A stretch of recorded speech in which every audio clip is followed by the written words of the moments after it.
What a shameless daughter-in-law you are! How dare you show your face here without being invited?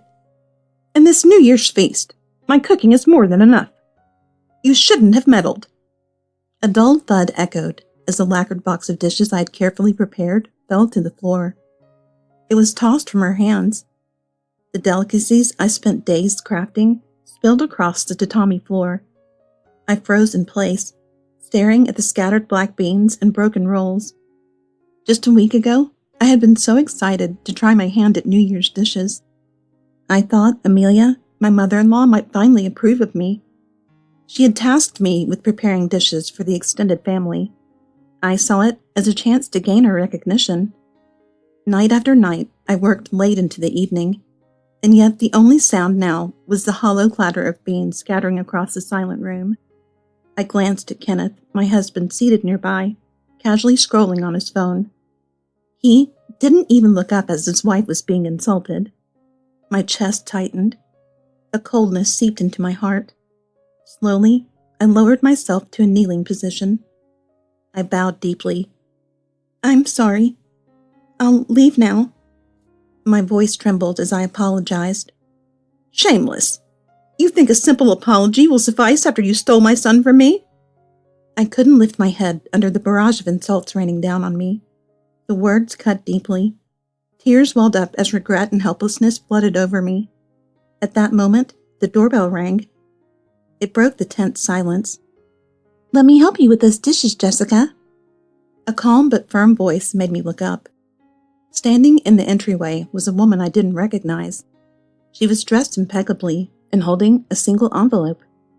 Little did I know, the contents of that envelope would reveal the darkness festering within this twisted family. My name is Jessica Porter.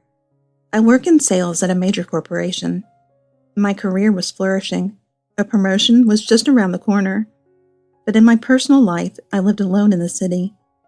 Despite being 28 years old, I shuffled between my apartment and office.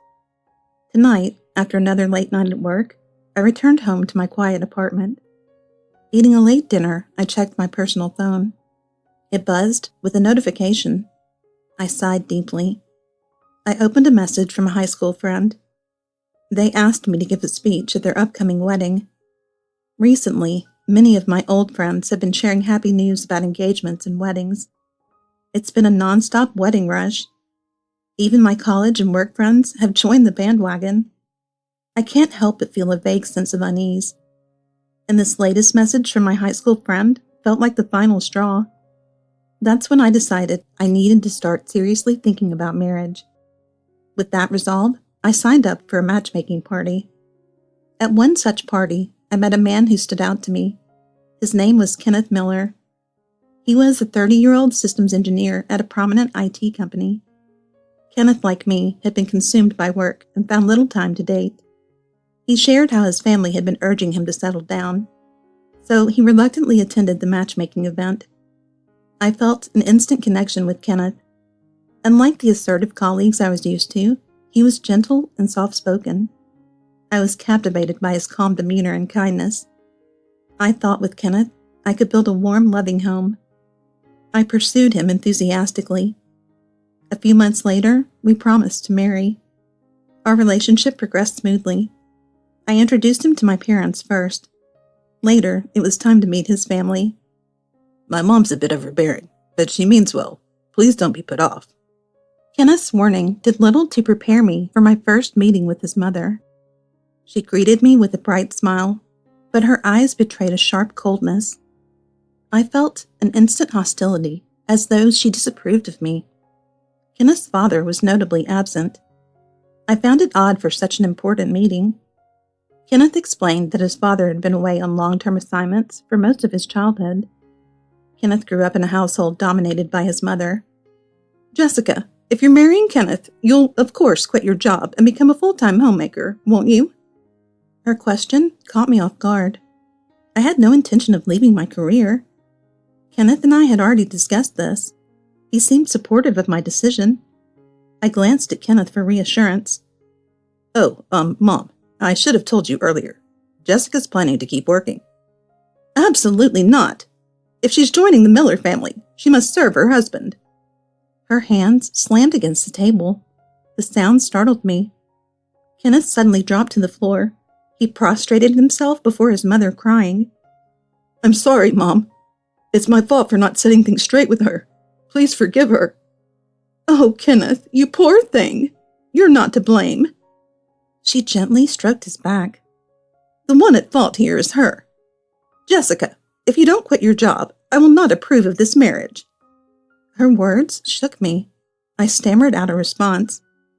I'll try to meet your expectations." That was all I could manage. I left their house with a heavy heart. On the way home, I replayed the events in my mind. Should I prioritize my career or my relationship? I thought about my parents' happy expressions during our first meeting. They had been thrilled about my engagement. If I chose work over marriage, it would crush them. In my hometown, traditional beliefs about a woman's happiness through marriage still ran deep. With that in mind, I made a decision. I would leave my job to marry Kenneth. Looking back, it was the worst decision I could have made. But at the time, I was desperate to fulfill everyone's expectations. It was the beginning of a long and painful journey. Our wedding was extravagant, orchestrated by Kenneth's family. However, the joy of the day was overshadowed by his mother's cold, piercing glares. Her looks felt like venomous snakes coiling around my heart. I sensed my marriage would be tumultuous. Unfortunately, my intuition was spot on. Kenneth and his mother's relationship remained unsettling. I often felt like an outsider in their bond. Our new home was just 15 minutes from his mother's house. She insisted on visiting frequently.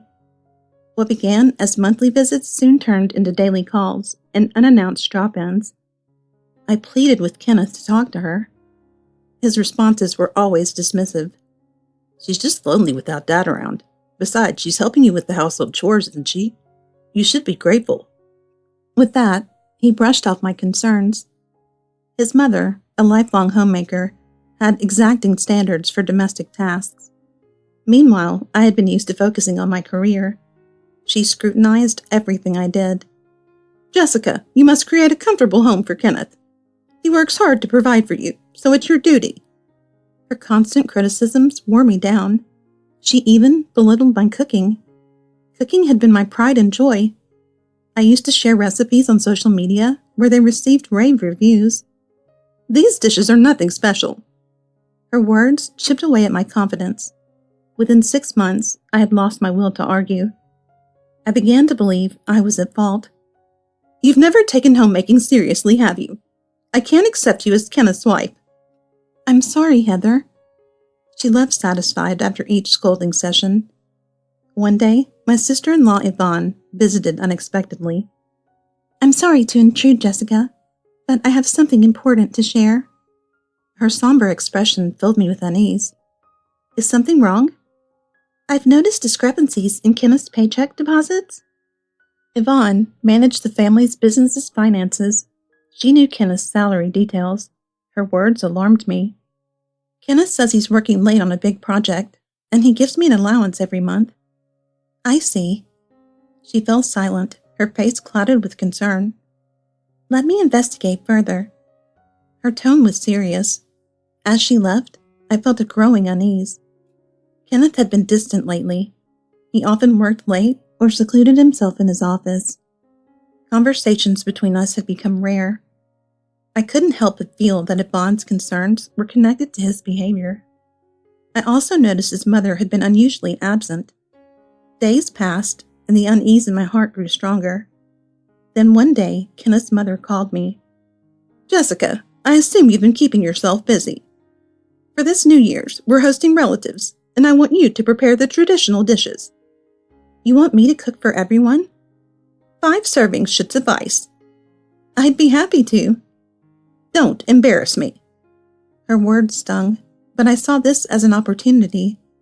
If I could impress her with my cooking, perhaps she would finally accept me. I poured my heart into preparing the dishes. I practiced and refined every recipe, working late into the night. By New Year's, I had created a spread I was proud of. On the big day, I arrived at Kenneth's family home with the food. Yvonne greeted me warmly. "Oh, Jessica, this looks amazing. You've outdone yourself." Her words filled me with relief and hope. But Kenneth's mother was unimpressed. "Why is she here? And what is this mess you've brought?" She glared at me with disdain. Before I could respond, she picked up the tray of food and threw it to the ground. Dishes I had painstakingly prepared were now scattered across the floor. My heart sank. Kenneth sat in the corner, glued to his phone. He didn't look up, didn't say a word. Tears welled up in my eyes as I knelt to clean up the mess. I turned to Kenneth's mother and bowed deeply. "I'm sorry.